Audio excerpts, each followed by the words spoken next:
महाराणा प्रताप का जन्म 9 मई सन 1540 को राजस्थान के कुंभलगढ़ में महाराणा उदय सिंह एवं माता रानी जीवित कंवर के घर हुआ था। महाराणा प्रताप के पिता राणा उदय सिंह सिसोदिया वंश के 12वें राजा थे। महाराणा प्रताप मेवाड़ के राजा थे। मेवाड़ आज के राजस्थान का एक हिस्सा था, जिस पर राजपूताना लोग शासन करते थे। महाराणा प्रताप एक कुशल राजनीतिज्ञ, आदर्श संगठनकर्ता और देश की स्वतंत्रता के लिए अपना सर्वस्व बलिदान करने को तत्पर रहने वाले महान सेनानी थे। अपनी संस्कृति और स्वाभिमान की रक्षा के लिए उन्होंने वन वन भटकना तो स्वीकार किया, मगर मुगल सम्राट अकबर के सामने अधीनता स्वीकार नहीं की। सम्राट अकबर ने अपना समस्त बुद्धिबल, धनबल और बाहुबल लगा दिया था, मगर प्रताप को झुका नहीं पाया था। इस वीडियो में बताई गई बातें गहन अध्ययन के बाद आप तक पहुंचाई गई हैं और इस वीडियो का मकसद आज के नव युवकों को प्रेरणा देना है।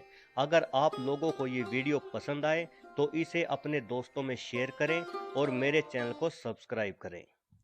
महाराणा प्रताप के जन्म से काफी पहले ही मुगल भारत देश को कब्जा चुके थे, लेकिन राजपूताना भारत का एक ऐसा अंग था जहां के वीरों ने कभी गुलामी का रास्ता नहीं चुना।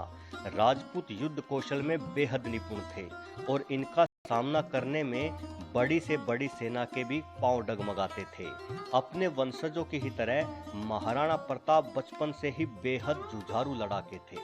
बचपन में शिक्षा लेते समय एक बार प्रताप के भाई शक्ति सिंह के ऊपर बाघ ने हमला कर दिया था। डर के मारे शक्ति सिंह हिल भी नहीं पा रहे थे और ना ही उन दोनों के गुरु शक्ति सिंह को बचाने के लिए कुछ कर पा रहे थे। तभी जैसे ही बाघ ने शक्ति सिंह के ऊपर छलांग लगाई तो प्रताप ने बिजली सी फुर्ती दिखाते हुए एक हाथ से शक्ति सिंह को धकेलते हुए दूसरे हाथ से भाला उठाकर बाघ के सीने में भोंक दिया और हवा में ही बाघ का काम तमाम कर दिया। प्रताप ने जब अपना पहला युद्ध अफगानों के साथ लड़ा तब उनकी उम्र सिर्फ 13 साल थी। जब अपने पिता के साथ मिलकर उन्होंने इस युद्ध में जीत हासिल की तो उनकी ख्याति पूरे राजपूताना साम्राज्य में फैल गई और इसी तरह अपने शौर्य की ख्याति बखेरते हुए महाराणा प्रताप जवान हुए।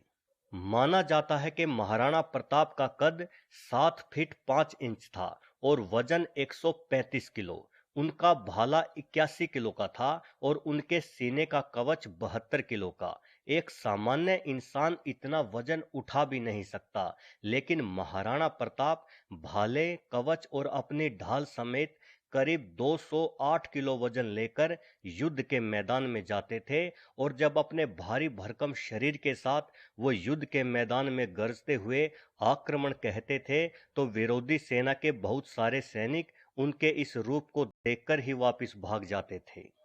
जब अपनी रानी के जिद के आगे हारकर प्रताप के पिता महाराज उदय सिंह ने प्रताप की बजाय उनके छोटे भाई जगमाल को उत्तराधिकारी बनाया तो संपूर्ण प्रजा में विरोध की लहर उत्पन्न हो गई, परंतु प्रताप ने इसका जरा भी विरोध नहीं किया।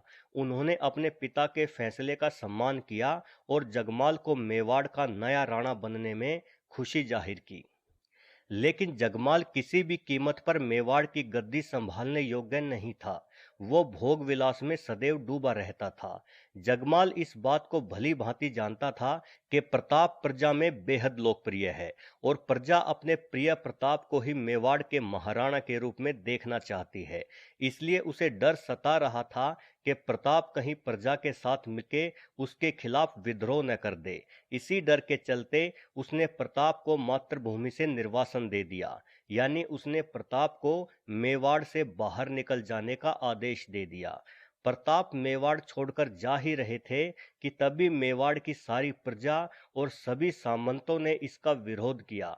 ये देखकर जगमाल जल भुन गए और इसी जलन के कारण वो नंगी तलवार लेकर प्रताप को मारने के लिए दौड़े। इस पर सामंतों के सरदार चुंडावत कृष्ण जी ने सैनिकों को आदेश देकर जगमाल को गिरफ्तार करवा दिया और चुंडावत ने ही अपने हाथों से प्रताप के मस्तक पर टीका चढ़ाया और राजश्री छत्र पहनाकर उन्हें मेवाड़ का महाराणा बनाया। महाराणा प्रताप ने महाराज बनते ही मोहम्मद जलालुद्दीन अकबर के हाथों हारे गए अपने पिता राणा उदय सिंह के राज्य चित्तौड़ को वापस हासिल करने का प्रण किया। उन्होंने सौगंध लेते हुए कहा कि जब तक मेवाड़ का चप्पा चप्पा भूमि इन विदेशियों से स्वतंत्र नहीं करा लूंगा, चैन से नहीं बैठूंगा। जब तक मेवाड़ की पुण्य भूमि पर एक भी स्वतंत्रता का शत्रु रहेगा, तब तक झोपड़ी में रहूंगा, जमीन पर सोऊंगा, पत्तलों में रूखा सूखा खाना खाऊंगा और किसी भी प्रकार का राजसी सुख नहीं भोगूंगा। सोने चांदी के बर्तन और आरामदायक बिस्तर की तरफ कभी आंख भी उठाकर नहीं देखूंगा। प्रताप को महाराणा बनते देख पूरा राजपूताना दो खेमों में बट गया। एक और वो लोग थे जिन्होंने अपना स्वाभिमान अकबर को बेच दिया था, और दूसरी ओर वो थे जिनके पास स्वाभिमान तो था, पर सागर जैसे ताकतवर मुगल साम्राज्य से लोहा लेने की ताकत नहीं थी। इसलिए वैसे राजाओं ने प्रताप के महाराणा बनने में खुशी जाहिर की। वहीं प्रताप के महाराणा बनते ही उनके छोटे भाई जगमाल और शक्ति सिंह ने ईर्ष्यावश अकबर से हाथ मिला लिया। राजपूत समाज में एक ही कमी थी, और वो थी एकता ना होना। वे बाहरी ताकतों का मिलके सामना करने की बजाय आपस में ही लड़ते रहते थे। अगर वे सब मिलके मुगलों का सामना करते तो ये संपूर्ण सत्य है कि भारत में कभी मुगल शासन स्थापित नहीं होता। जब प्रताप महाराणा बने तो कभी उनके प्रशंसक रहे मानसिंह ही अपनी सेना लेकर सबसे पहले महाराणा प्रताप पर हमला करने जा पहुंचे, और उनका साथ दे रहे थे शहंशाह अकबर, जिसने अपनी विशाल सेना महाराणा प्रताप पर हमले के लिए मानसिंह को सौंप दी। मुगल सेना के पास तोपें थी और अचूक निशाना लगाने वाले युद्ध पारंगत तोपची भी थे, जबकि महाराणा प्रताप की सेना में अधिक संख्या भीलों की और नौसिखियों की थी। तीर कमान, बर्छी, भाले और तलवारें ही उनके हथियार थे। महाराणा प्रताप समझ गए कि राजपूतों के अग्नि परीक्षा के दिन आ गए हैं। जहां भी नजर जाती थी, बरसाती बादलों की तरह फैले मुगल सेना के तंबू नजर आ रहे थे। इस युद्ध में मानसिंह का साथ महाराणा प्रताप के भाई शक्ति सिंह भी दे रहे थे। महाराणा प्रताप उन दिनों हल्दी घाटी में कुंभलगढ़ के किले में रहा करते थे, जो चारों ओर पहाड़ियों से घिरा हुआ था। उन्होंने अपने सैनिकों से कहा कि एक भी शत्रु सैनिक यहां से जीवित बचकर ना जाने पाए। हम एक एक को कुमालमेर की पहाड़ियों में ही दफन कर देंगे। आओ प्रतिज्ञा करें कि हम एक एक सैनिकों को मुगल के 25-25 सैनिकों के सर काटने हैं। हमारे जीते जी शत्रु हमारी मातृभूमि पर कदम नहीं रख सकेगा। महाराणा प्रताप की जोरदार आवाज से सैनिकों में प्रोत्साहन भर गया। सबने अपनी तलवारें खींच ली और इस तरह हल्दी घाटी का युद्ध आरंभ हुआ। हल्दी घाटी की प्राकृतिक बनावट कुछ इस प्रकार से थी कि केवल एक बार में एक सैनिक ही अपने घोड़े के साथ आगे बढ़ सकता था। इसी संरचना की वजह से अकबर की विशाल सेना एक साथ मिलकर महाराणा पर हमला करने में कामयाब नहीं हो पाई।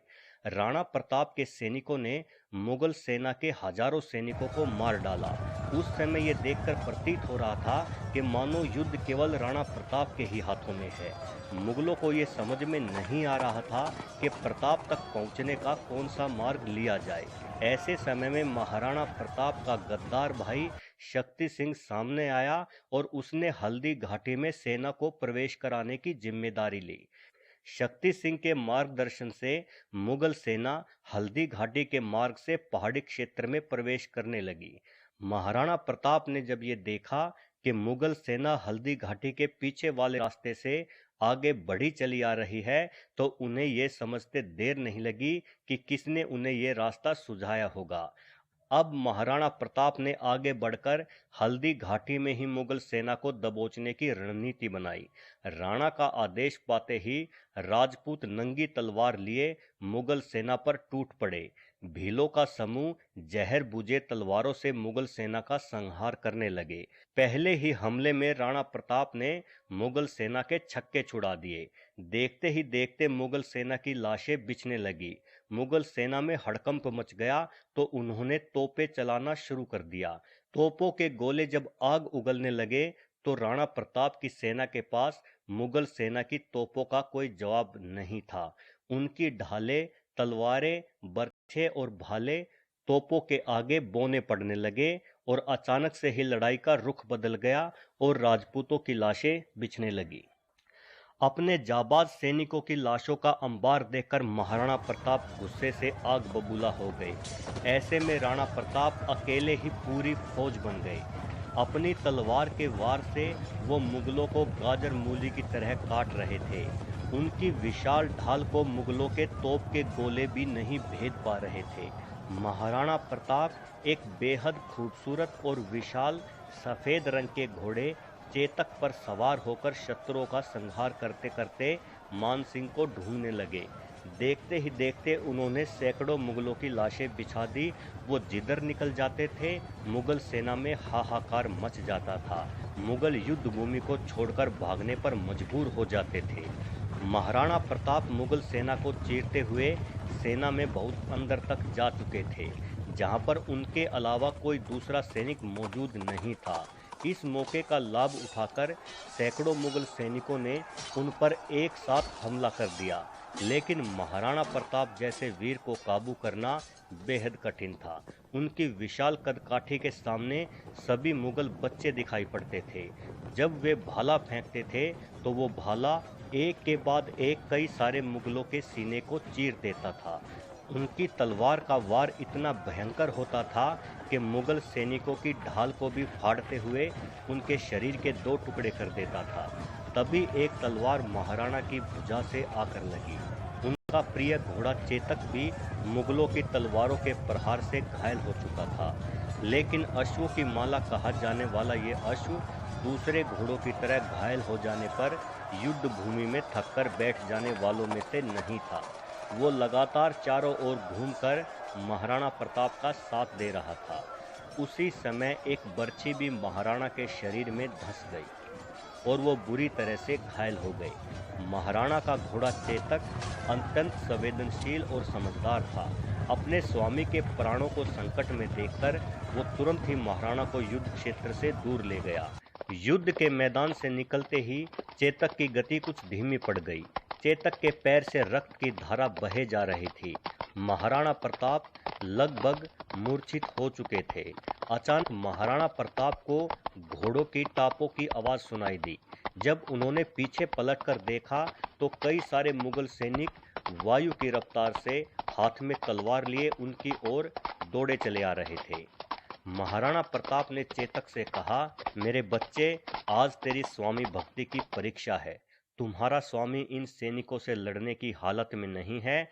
आज अपने स्वामी के प्राण बचाना सिर्फ और सिर्फ तुम्हारे वश में है।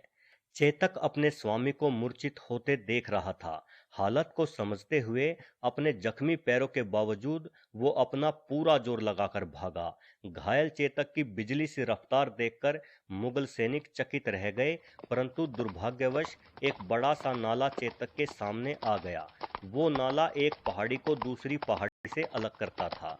उन दोनों पहाड़ियों की बीच की दूरी 27 फीट बताई जाती है।